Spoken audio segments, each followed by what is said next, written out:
Hello friends. Hello friends, welcome back to Chalk and Talk classes. Hope you all are doing well. So आज हम पढ़ने वाले हैं Branchiostoma के digestive system को। इससे पहले वाले वीडियोस में मैं इसकी ब्रैंकियोस्टोमा की एक्सटर्नल और इंटरनल मोर्फोलॉजी को कवर कर चुकी हूँ, और एक और वीडियो मैंने बनाया था इसी पे जिसमें मैंने कवर किया था इसका स्केलेटल सिस्टम। ठीक है, तो आज बारी है इसके डाइजेस्टिव सिस्टम को पढ़ने की। तो इसका जो डाइजेस्टिव सिस्टम है वो आपके एग्ज़ाम पॉइंट ऑफ व्यू से बहुत ज़्यादा इंपॉर्टेंट है। इसकी काफ़ी सारी फिजियोलॉजीज़ अभी हम आगे पढ़ेंगे, भी हम आगे कवर करेंगे, लेकिन ये जो टॉपिक है आपका डाइजेस्टिव सिस्टम जो है ब्रैंकियोस्टोमा का, ये जो है आपके एग्ज़ाम पॉइंट ऑफ व्यू से बहुत ज़्यादा इंपॉर्टेंट है, तो इसको ध्यान से पढ़िएगा। ठीक है, तो चलिए अब हम मूव करते हैं अपने टॉपिक पे। पहले हम आपको बता दें ब्रैंकियोस्टोमा के कुछ जनरल फीचर्स। ब्रैंकियोस्टोमा जो है हमारा वो एक मराइन एनिमल है। ठीक है, ये ज़्यादातर पानी में पाया जाता है, और ये कैसे ये रहता कैसे है, ये अपना जो इसका एंटीरियर एंड होता है इसको ये मिट्टी के बाहर निकाल के रहता है। ठीक है, ये जो है एक लैंसलेट यानी कि भाले के जैसा दिखता है। ये एक फिश लाइक कॉर्डेट है। ठीक है, इसको जो है हमने फाइलम कॉर्डेटा का जो है वो ब्लूप्रिंट माना है। क्यों माना है? क्योंकि थ्रू आउट लाइफ जो है इसके पास नोटोकॉट प्रेजेंट होती है। ठीक है, तो ये हो गई इसके बारे में कुछ जनरल बातें। तो चलिए अब हम स्टार्ट करते हैं अपने टॉपिक को, जो कि है digestive system of Branchiostoma. Branchiostoma को हम लैंसलेट या फिर एम्फिओक्सिस के नाम से भी जानते हैं। ठीक है, अगर ये दोनों नाम पूछ लिए जाएँ तो प्लीज़ कंफ्यूज मत होइएगा। ब्रैंकियोस्टोमा, एम्फिओक्सिस और लैंसलेट जो है वो एक ही एनिमल का नाम है। तो चलिए देखते हैं इसके डाइजेस्टिव सिस्टम में हमें क्या क्या देखने को मिलता है। तो इसका जो डाइजेस्टिव सिस्टम है उसमें आता है हमारा एलिमेंट्री कैनाल और इसके डाइजेस्टिव ग्लैंड्स। ठीक है, चलिए बात करते हैं इसके एलिमेंट्री कैनाल की। The alimentary canal is straight and complete tube from mouth to anus. It is line throughout by ciliated epithelium and its diameter varies in different parts. तो अगर हम देखें इसके एलिमेंट्री कैनाल को तो वो complete होता है। अब कंप्लीट एलिमेंट्री कैनाल से क्या समझ में आता है कि जो हमारा माउथ से शुरू हो और एनस पे जाके ख़त्म हो। ठीक है, तो हम क्या बोलते हैं उसे? हम उसे बोलते हैं कंप्लीट एलिमेंट्री कैनाल। ठीक है, ये जो होता है सीलिएटेड होता है, और ये हमारा एक साइज़ में नहीं पाया जाता। यानी कि अगर हम बात करें इसके डायमीटर की तो वो वैरी करता है, कहीं पे कम होगा, कहीं पे ज़्यादा होगा। ठीक है, अब हम देखते हैं इसका mouth. Mouth is a large Oval median aperture situated anterior ventrally below the rostrum or anterior most tip of the trunk. It is bordered by a frill-like membrane, the oral hood. इसका जो mouth होता है वो कहाँ पे present होता है? वो प्रेजेंट होता है इसके एंटीरियो वेंट्रल पार्ट पे। एंटीरियो वेंट्रल क्या? यानी कि इसका जो आगे वाला पार्ट है, आगे से नीचे की तरफ माउथ इसका एक प्रेजेंट होता है। ठीक है, एंटीरियर का मतलब आगे वाला पार्ट, और वेंट्रल अगर हम बात करें तो नीचे वाला पार्ट जो है इसका। तो इसका माउथ कहाँ पे प्रेजेंट होता है? एंटीरियो वेंट्रली इसका माउथ प्रेजेंट होता है रोस्ट्रम के नीचे। ठीक है, और वो जो माउथ होता है वो लाइंड होता है एक ओरल हुड से। उसके बारे में अभी मैं आपको आगे बताऊंगी, उसका डायग्राम भी दिखाऊंगी। ठीक है, चलिए मूव करते हैं नेक्स्ट टॉपिक पे। अब बात करेंगे हम इसके बकल सिराए के। फ्री वेंट्रोलेटरल एज और margin of oral hood is beset with 10 to 11 pairs of stiff, slender and ciliated oral और buccal cirri which bear sensory papilla. इसका जो हमने माउथ देखा, ठीक है, माउथ देखा, इसके ओरल हुड की बात करें हम तो वहाँ पे जो है कुछ सिराए प्रेजेंट होते हैं जिनके पास हमारे सेंसरी पैपिलास भी होते हैं। ठीक है, सिराए कह लिए या फिर टेंटाकल्स कह लिए, फिंगर लाइक प्रोजेक्शन होते हैं, वो आपने देखा होगा उसको। ठीक है, हम आपको अभी इसका आगे डायग्राम भी शो करेंगे। चलिए अब मूव करते हैं नेक्स्ट स्लाइड पे। Their number increases with age. The buccal cirri and the edge of oral hood are internally supported by stiff gelatinous skeletal rods. ठीक है, ये जो हमारे टेंटैकल्स होते हैं, बकल सिराए की बात जो हम करते हैं, तो ये जो होते हैं हमारे एनिमल की एज के साथ साथ इंक्रीज़ करते जाते हैं। जैसे कि जितना ओल्ड हमारा एनिमल होगा उतनी ही ज़्यादा इसमें हमारी बकल सिराए प्रेजेंट होंगी। ठीक है, ये जो हमारे बकर सिराई है, इनको सपोर्ट कौन करता है? इनको कुछ स्केलेटल रॉड्स होते हैं जो सपोर्ट करते हैं। इसके बारे में मैं आपको अपने पिछले वीडियो में बता चुकी हूँ, जिसमें मैंने कवर किया था हमारे ब्रैंकियोस्टोमा का, हमारे एम्फिओक्सिस का स्केलेटल सिस्टम। ठीक है, the buccal cirri form a sieve और filter to prevent entry of large particle with food current. ये जो हमारा ब्रैंकियोस्टोमा है, ये जो है एक फिल्टर फीडर है, यानी कि इसका जो वाटर के साथ साथ इसका फूड आता है, ये उसको फिल्टर करके अपनी बॉडी के अंदर भेजता है। इसलिए जो इसकी बकल सिराए हैं, ये एक सीव का, एक छन्नी का काम करते हैं, जिसकी मदद से जो हमारा फूड कम वाटर करंट होता है वो जो है छन जाता है, वो एक तरह से फिल्टर हो जाता है। ठीक है, तो चलिए अब बात करते हैं हम वेस्टिब्यूल की। The oral hood encloses a large funnel shaped cavity called buccal cavity और vestibule into which opens the mouth. ठीक है, अब वेस्टिब्यूल क्या है? वेस्टिब्यूल जो है वो हमारी बकल कैविटी है। ये एक फनल शेप कैविटी होती है जो कि माउथ के थ्रू ओपन होती है। ये कैविटी जो होती है वो एक्टोडर्म से लाइंड होती है। It is regarded as stomodeum and its external opening the true mouth. जो इसकी ओपनिंग है वो हमारा माउथ होता है। ठीक है, तो चलिए मूव करते हैं नेक्स्ट स्लाइड पे।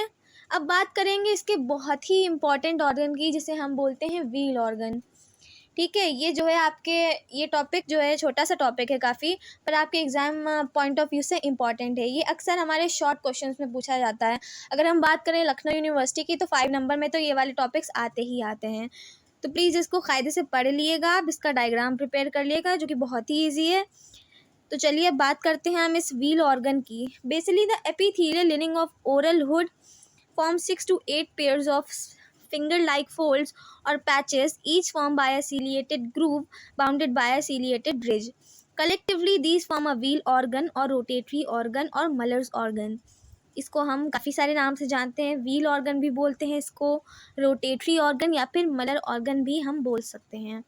ठीक है, जैसे कि रोटेफर्स में होता है, cilia of wheel organ set up a vortex और whirling water current. Whirling water current, अगर आपने रोटेफर्स का थोड़ा सा भी आइडिया हो तो आपने देखा होगा कि वो किस तरह से एक वर्लिंग मूवमेंट क्रिएट करते हैं, जिसकी वजह से एक वाटर करंट जनरेट होता है। ठीक है, अगर आपने नहीं देखा है तो उस पर भी मैं एक यूट्यूब शॉर्ट अपलोड कर दूँगी, आपको बहुत अच्छे से समझ में आ जाएगा कि ये वर्लिंग मूवमेंट होता क्या है आखिर। ठीक है, mid dorsal groove is largest which ends in a small depression on the roof of buccal cavity is named Hatschek's groove and Hatschek's pit respectively. ठीक है, तो ये हो गया हमारा व्हील ऑर्गन। इसका डायग्राम आप देख लिए, देखिएगा यहाँ पे हमारी व्हीलर टेंटैकल्स हैं, ये है स्पिंचर, ये है हमारा व्हीलर रिंग, यहाँ बीच में आता है हमारा एंटीरोस्टोम, और ये रहे हमारे सेंसरी पैपिला। ये जो टेंटैकल्स हैं इनके ऊपर ही सेंसरी पैपिला प्रेजेंट होते हैं। ठीक है, कुछ इस तरह से, ये डायग्राम इतना क्लियर नहीं है बट मैं फिर भी आपको बना के दिखा रही हूँ। कुछ इस तरह से ये टेंटैकल्स होती हैं। ठीक है, ये एक टेंटैकल है और इस पर बहुत सारे सेंसरी पैपिला प्रेजेंट होते हैं, जो कि हमारे सेंस ऑर्गन का काम करते हैं एक तरह से।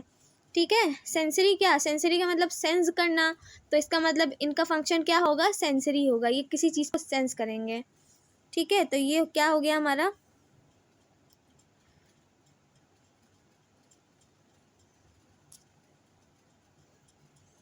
ये हो गया हमारा ओरल हुड। चलिए अब दूसरी स्लाइड पे चलते हैं। अब बात करेंगे हम वेलम एंड एंटीरोस्टोम की। Posteriorly the vestibule is closed by a circular ring like vertical membrane the velum. अब जो वेस्टिब्यूल होता है, यानी कि हमारी जो बकल कैविटी है, वो क्लोज्ड होती है एक सर्कुलर रिंग से। ठीक है, एक मेम्ब्रेन से, जिसको हम क्या बोलते हैं, उसको हम बोलते हैं velum. It is perforated by a central circular aperture the enterostome. ठीक है, ये परफोरेटेड होती है किससे, एक सेंट्रल सर्कुलर अपर्चर से, जिसको हमने नाम दिया है एंटीरोस्टोम, leading into pharynx behind.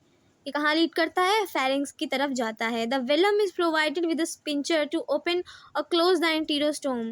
The posterior border of velum is produce into 10 to 12 slender ciliated and sensory velar tentacles. जैसा कि मैंने आपको पहले दिखाया, वो क्या थे हमारे व्हीलर टेंटैकल्स थे, उन टेंटैकल्स पे क्या प्रेजेंट थे, हमारे सेंसरी पैपिला प्रेजेंट थे। They also serve to strain the water current entering through the enterostome. ये क्या काम करते हैं, ये भी वही काम करते हैं जो हमारा वाटर कम फूड करंट होगा, ठीक है, उसको ये फिल्टर करेंगे, यानी कि इसमें से जो मैक्रो मॉलिक्यूल्स हैं वो रह जाएंगे, वो बॉडी के अंदर नहीं जाएंगे, और जो माइक्रो मॉलिक्यूल्स हैं वो चले जाएंगे हमारे एनिमल की बॉडी के अंदर एज अ फूड। ठीक है, तो ये बात हो गई हमारे वेलम और एंटीरोस्टोम की। अब आगे देखते हैं, बात करेंगे अब हम इसके फेरिंग्स की। Pharynx is very large, spacious and laterally compressed chamber forming the largest part of the alimentary canal। जो हमारा pharynx है वो काफ़ी लंबा सा होता है, laterally compressed होता है, और ये जो है हमारे ब्रैंकियोस्टोमा के डाइजेस्टिव सिस्टम का लार्जेस्ट पार्ट फॉर्म करता है। ठीक है, it occupies nearly 1/2 anterior part of body and remain suspended in the atrial और pre branchial cavity which surround it on all side except the dorsal side. ये हमारे Branchiostoma की पूरी बॉडी से जाता है, सिर्फ कहाँ से, सिर्फ यहाँ, ये जो है हमारा डॉर्सल साइड पे नहीं प्रेजेंट होता है। ठीक है, ये पॉइंट नोट करिएगा। Pharyngeal wall and gill slits, the lateral walls of pharynx are perforated by 150 to 100 pairs of closely and obliquely narrow and vertical opening called branchial aperture, gill slits और gill clefts। अब बात करेंगे हम किसकी, pharyngeal wall और gill slits की। यहाँ पे जो है the lateral walls of pharynx are perforated by 150 to 100 pairs of closely and obliquely narrow and vertical opening called branchial aperture और गिल स्लिट्स या फिर गिल क्लेफ्ट्स। यहाँ पे बात हो रही है गिल क्लेफ्ट्स या फिर हमारे गिल स्लिट्स की, जो कि कितनी होती हैं, 150 से लेके 100 पेयर्स होते हैं। ठीक है, through which the pharyngeal cavity communicate with the atrial cavity. इनसे क्या होता है, जो हमारी फेरेंजियल कैविटी है वो हमारी एट्रियल कैविटी से कनेक्ट करती है, कम्युनिकेट करती है। The gill slits bear no gills and their number increases with the age of the animal on the posterior side of pharynx. जैसे कि इसमें क्या होता है, जैसे जैसे एनिमल की एज बढ़ती है उसी तरह से ये गिल स्लिट्स भी बढ़ती जाती हैं, इंक्रीज होती जाती हैं एज के साथ साथ। The position of pharyngeal wall between two adjacent gill slits is called a branchial lamella और गिल बार। ठीक है, the pharyngeal gill bars are of two types, primary and secondary, which regularly alternate with each other and also differ in structure and mode of development। The skeletal rod of primary gill bar is called primary gill rod। Its lower free end is forked and is encloses a blood vessel and a coelomic canal through its length। अब बात करेंगे secondary Gill बार की। It develops as a small tongue bar which grows downwards from the dorsal wall of a primary gill slits। It finally meets the ventral wall so that the original primary slit is divided into two secondary gill slits। देखिए यहाँ पे क्या दिखाया है, यहाँ पे इन्होंने दो गिल बार्स दिखाए हैं। दो गिल बार्स किस चीज़ से कनेक्टेड हैं, साइनेप्टिकुलम से कनेक्टेड हैं ये। ठीक है, कितने टाइप के होते हैं हमारे गिल बार्स, वो होते हैं दो टाइप के, एक होता है सेकेंडरी गिल बार और एक होता है हमारा प्राइमरी गिल बार। ठीक है, skeletal rod of secondary Gill bar is called secondary Gill rod. जो हमारे सेकेंडरी गिल बार का जो रॉड होता है उसको हम क्या बोलते हैं, सेकेंडरी गिल रॉड बोलते हैं। Its terminal ventral end is simple, that is unforked and its encloses a blood vessel but no coelomic canal. इसके पास क्या होती है, एक इसके पास ब्लू वेसल होती है, लेकिन यहाँ पे कोई भी सिलोमिक कैनाल नहीं प्रेजेंट होता है। ठीक, primary gill bars are interconnected by system of transverse bar और synapticula which imparts a basket-like appearance to pharynx similar to the branchial sac of tudicates। A synapticulum also contain a blood vessel and a skeletal rod। देखिए synapticulum की बात की थी हमने, ये रहा हमारा synapticulum। ठीक है, इसमें हमारी एक ब्लड वेसल भी पाई जाती है।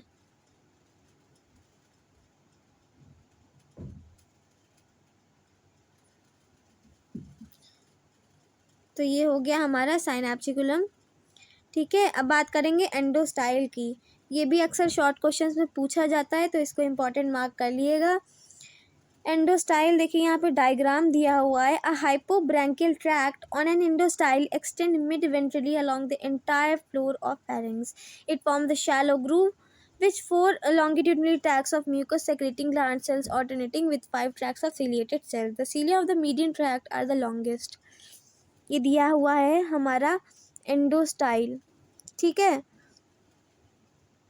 ये जो है हमारा एक्सटेंड करता है मिड वेंट्रली से लेके इसके हमारे फेरिंग्स के एंटायर फ्लोर तक। ये जो है एक शैलो ग्रूव फॉर्म करता है जिसमें 4 लॉन्गिट्यूडनल ट्रैक्स होते हैं म्यूकस सेक्रीटिंग ग्लैंड सेल्स के। इसके पास क्या प्रेजेंट होते हैं, म्यूकस सेक्रीटरी ग्लैंड सेल्स प्रेजेंट होते हैं जो कि म्यूकस सेक्रीट करते हैं, ठीक है। The cilia of the median tract are the longest. देखिए डायग्राम पे ध्यान दिए ज़रा।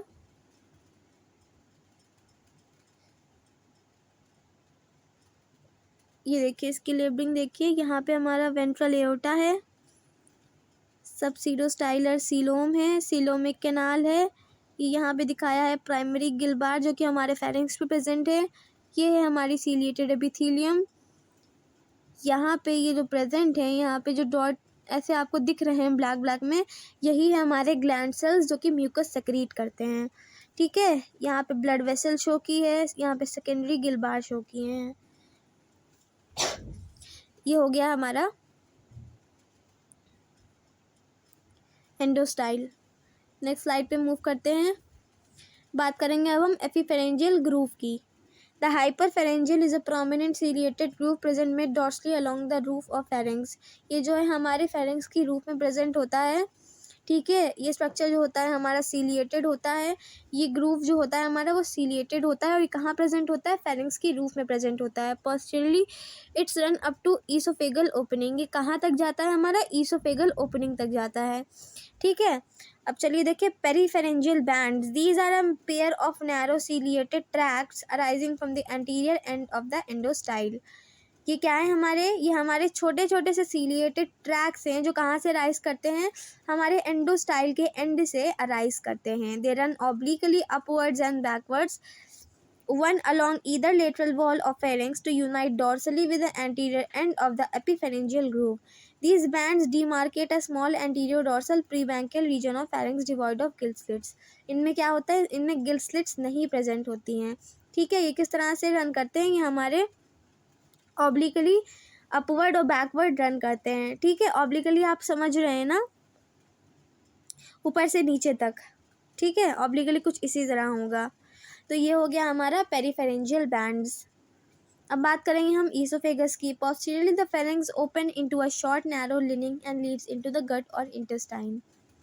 फेरिंग्स हमारा कहाँ ओपन होता है, ईसोफेगस में ओपन होता है। It runs into a short narrow lining and leading into the gut और इंटेस्टाइन। ये कहाँ लीड करता है, हमारा इंटेस्टाइन में लीड करता है। इंटेस्टाइन की अगर बात करें तो इंटेस्टाइन जो है हमारा एक लॉन्ग ट्रैक्ट है, जैसे कि हमारा फेरिंग्स है। It is suspended from the dorsal body wall by a dorsal mesentery to the atrial cavity. ये एक डॉर्सल मेसेंट्री के थ्रू हमारी एट्रियल कैविटी में सस्पेंडेड होता है। ये जो है एक थिन लेयर से कवर्ड होता है जो कि स्मूथ मसल्स की होती है और इंटरनली उसमें हमारे एपिथेलियम की लाइनिंग होती है जिसमें बहुत सारे सीलिएटेड ट्रैक्ट्स होते हैं। The intestine can be differentiated into 3 parts, ठीक है। The anterior relatively wider part is called the midgut. A large blind pouch और diverticulum arises from the junction of oesophagus and midgut towards right side. जो हमारी midgut है वो बहुत ज़्यादा densely ciliated होती है इलियोकोलिक रिंग से, whose ciliary action rotates the mucus cord containing food. The hindgut that follows is narrower. Its terminal part of rectum is heavily ciliated and open to outside by anus. ये क्या हो गया, हमारा पूरा intestine का हो गया हमारा, ठीक है।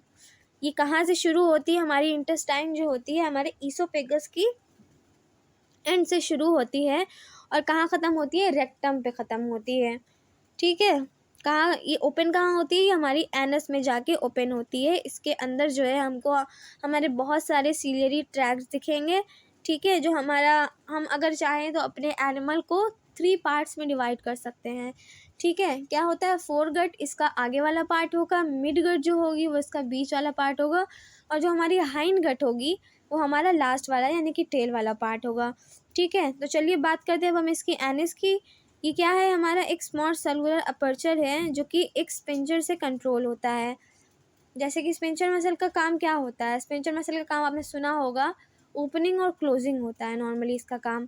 ठीक है, वैसे ही हमारे ब्रैंकियोस्टोमा में भी स्पिंचर मसल प्रेजेंट है जो कि हमारे एनिमल के एनस को ओपन और क्लोज होने में हेल्प करती है। ठीक है, it opens at the base of caudal fin a little left of the mid ventral line. कहाँ ओपन होती है? कॉर्डल फिन के बेस पे ओपन होती है, ये थोड़ा सा मिड वेंट्रल के लेफ्ट में ओपन होती है। ठीक है, तो ये हो गया हमारा एनस। चलिए अब देखते हैं इसकी फिजियोलॉजी क्या है। हमारे इस जो ब्रैंकियोस्टोमा है इसके डाइजेशन की फिजियोलॉजी अब हम देखेंगे।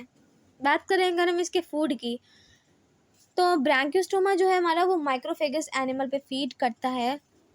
डायटम, डेस्मेट्स, प्रोटोजोन्स और बाकी सारे जो पेलाजिक माइक्रो ऑर्गेनिजम्स हैं जो कि हमारे सी वाटर में पाए जाते हैं, ये उन्हीं सब पे फीड करता है। अब चलिए देखते हैं इसका फीडिंग मैकेनिज्म।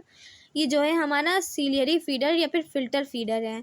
ठीक है, ये जो क्या करता है, ये जो इसका खाना होता है ये उसको फिल्टर करता है। ठीक है, इसके पास कुछ ऐसे स्ट्रक्चर्स होते हैं जो भी हमने पहले पढ़े, जो कि इसके फूड को फिल्टर करते हैं। जो वाटर करंट एंटर करता है फेरिंग्स में माउथ के थ्रू, वो जो है हमारा एट्रियोपोड तक जाता है। उसके बाद जो रोटेटरी मूवमेंट सीलिया क्रिएट करती हैं व्हील ऑर्गन के थ्रू, वो एक वोल्डिंग करंट ऑफ वाटर क्रिएट करता है, यानी कि एक ऐसा वाटर करंट क्रिएट करता है अपने वोल्डिंग इफेक्ट की वजह से। फिर उसके बाद जो बकल सिराए fringing the oral hood turn inward to form a fine mesh or sieve that prevents the entry of larger food and sand particles। तो ये सब जो स्ट्रक्चर्स हैं ये मिलके क्या करते हैं, ये एक फ़िल्टर फॉर्म करते हैं जो कि एक सीव का काम करते हैं। ठीक है, जो लार्ज फूड पार्टिकल्स को बाहर रहने देता है, सैंड पार्टिकल्स को बाहर रहने देता है, और जो इसके छोटे छोटे से मॉलिक्यूल्स होंगे, हमारे जो छोटे छोटे से पार्टिकल्स होंगे, फूड पार्टिकल्स होंगे बेसिकली, उसको अंदर ले लेगा। फिर वो जो है हमारा एंटीरोस्टोम से जाएगा। The water current is further filter by the wheeler tentacles, so the only very fine food particles enter the pharynx. जो वाटर करंट है हमारा वो व्हीलर टेंटाकल्स के थ्रू फिल्टर होएगा। फिर उसके बाद जो हमारे फूड पार्टिकल्स हैं वो फेरिंग्स के अंदर चले जाएंगे। The chemo receptor present on buccal cirri and velar tentacle probably serve to test the nature of water current and food particles. जैसा कि अभी हमने पहले पढ़ा था, जो हमारे टेंटैकल्स और बकल सिराए हैं उन पे क्या होते हैं, हमारे सेंसरी पैपिला होते हैं। सेंसरी पैपिला होते हैं, उन पे क्या होते हैं, कीमो रिसेप्टर्स होते हैं जो कि चेक करते हैं हमारे वाटर की और हमारे फूड की क्वालिटी। ठीक है, तो इनका बेसिकली यही फंक्शन होता है। जो टेंटैकल्स, बकल सिराए और जिन पे सेंसरी पैपिला प्रेजेंट हैं उनका यही फंक्शन होता है। Food particles in the oral hood that escape the main current are caught up, concentrated by the mucus secreted by the Hatch's groove and pit. These food particles are pushed through enterostome into pharynx by the Wolling action of wheel organ and join the main current। ठीक है, ये food particles जो हैं हमारे pharynx के अंदर push हो जाते हैं व्हील ऑर्गन के थ्रू। फिर उसके बाद ये हमारे मेन करंट को ज्वाइन कर लेते हैं। The flow of water into pharynx is controlled by the velum. यहाँ पे जो वेलम है वो क्या काम कर रहा है, वेलम जो है हमारा काम कर रहा है वाटर करंट को कंट्रोल करने का। ठीक है, इस पॉइंट को याद रखिएगा। Pharynx plays the most important part in food collection. The outward beating of cilia on gill bar and atrial cilia on their outer surface dive water current through gill slits into the atrium and finally passing out through atriopore. This also facilitates the inflow of fresh water current through mouth। ठीक है, digestion देखिए अब हम इसका। Digestive enzyme are secreted from two sources. अब इसके enzymes की बात होने जा रही है यहाँ पे। Midgut diverticulum and the midgut epithelium. The food caught from pharynx passes through oesophagus into the midgut. ठीक है, कहाँ से हमारे दो एंजाइम, हमारे दो सोर्सेज कौन से एंजाइम के, एक है हमारा मिडगट डाइवर्टिकुलम और दूसरा है हमारा मिडगट एपिथेलियम। तो ये क्या है हमारा, ये सोर्सेज हैं हमारे एंजाइम की। कौन से एंजाइम, डाइजेस्टिव एंजाइम, जो हमारे फूड को, हमारे ब्रैंकियोस्टोमा ने जो फूड लिया है उसको डाइजेस्ट करने में हेल्प करेंगे। Bilateral tract of cilia it is directed into midgut diverticulum and driven again to midgut by ciliary action. Digestion start in the midgut and continues in the remaining part of the intestine। Midgut में हमारा digestion start होता है, उसके बाद कहाँ तक जाता है, इंटेस्टाइन तक जाता है। In the iliocolic ring the food cord undergo rotation due to the ciliary activity. यहाँ पे जो है बहुत रोटेशन देखने को मिल रहा है आपको, ठीक है, सीलिया की वजह से यहाँ पे रोटेशन होता है।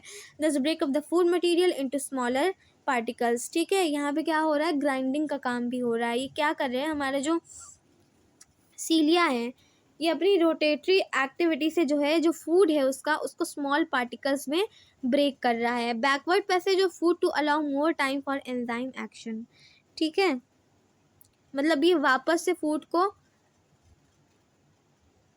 ये क्या करता है, फूड को वापस कर देता है ताकि सही से हमारे एंजाइम इसके साथ घुल जाए और हमारा जो फूड है वो डाइजेस्ट हो जाए, ठीक है।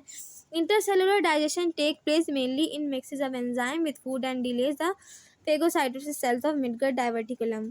कि क्या करता है, ये जो है हमारे फूड का फेगोसाइटोसिस प्रिवेंट करता है, ठीक है, बार बार उसको एंजाइम के साथ मिक्स करेगा तो फिर क्या होगा, हमारे जो फूड है वो जल्दी डाइजेस्ट होगा।